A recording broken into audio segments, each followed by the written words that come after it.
Tunisia ignited the spark for what would be called the Arab Spring, when a 23-year-old fruit vendor, Mohamed Bouazizi, set himself on fire outside the local municipal office in an act of protest after he was harassed and humiliated by a police officer for not having the proper permit for his stall. His death, along with the lack of economic opportunities and youth unemployment, incited unprecedented demonstrations. Protesters, led by young Tunisians, demanded political change and economic opportunity. Less than a month after Bouazizi's death, President Zine El Abidine Ben Ali was overthrown and fled to Saudi Arabia. His resignation overjoyed Tunisians and galvanized support across the Arab region. Roughly 10 days later, Egyptians coordinated mass protests in Cairo and demanded Hosni Mubarak's resignation. The success of protests in Tunisia and Egypt sparked similar protests throughout the region in Yemen, Libya, and Bahrain. These protests were unlike anything the region had experienced before. Not only did they manage to topple cruel dictators, they did so using social media and their cell phones to tell the truth and hold their governments accountable. But what the media chose to focus on was not the protesters themselves, but the platforms they were using. Gaddafi has destroyed our country, and now we can't test the freedom. But the way these revolutions began caught the world off guard. The weapons of the activists of the so-called Arab Spring weren't guns and bombs, but the internet and the mobile phone.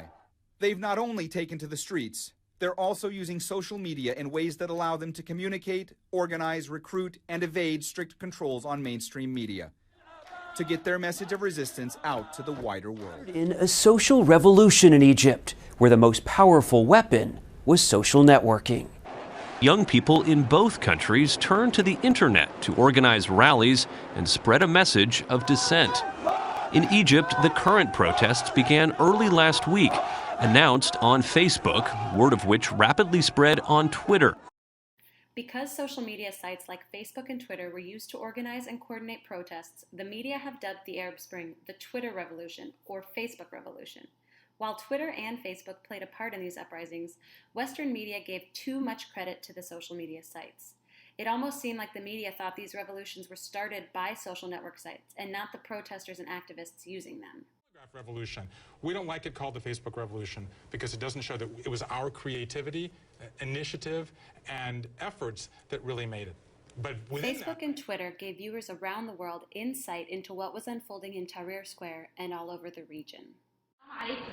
أنا نزلت وكتبت إن أنا بنت وهنزل ميدان التحرير وهقف لوحدي وهرفع يافطة يمكن الناس تحس وكتبت رقم يمكن الناس تنزل.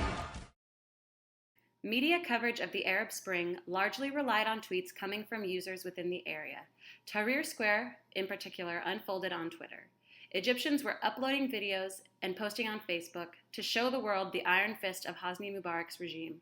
Social media users were updating family and friends, as well as providing up-to-the-minute information on meetup spots, neighborhoods to avoid, and tips for fighting tear gas.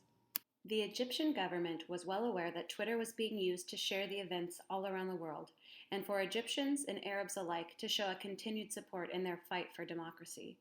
The Egyptian government saw the benefits of Twitter and banned its use across the country. But activists and protesters found a way around it and continued to document the events as they unfolded. A few weeks later, Mubarak resigned. Protests continued throughout the region, and the world saw the end of Libyan dictator Muammar Gaddafi's regime. Demonstrations had expanded across the region to Morocco. It seemed as if the Arab Spring had been a success.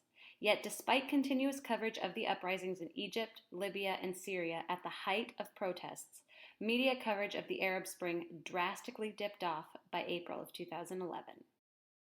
In 2011, Time magazine named The Protester as their Person of the Year. To quote Time, "No one could have known that when a Tunisian fruit vendor set himself on fire in a public square, it would incite protests that would topple dictators and start a global wave of dissent. In 2011, protesters didn't just voice their complaints, they changed the world."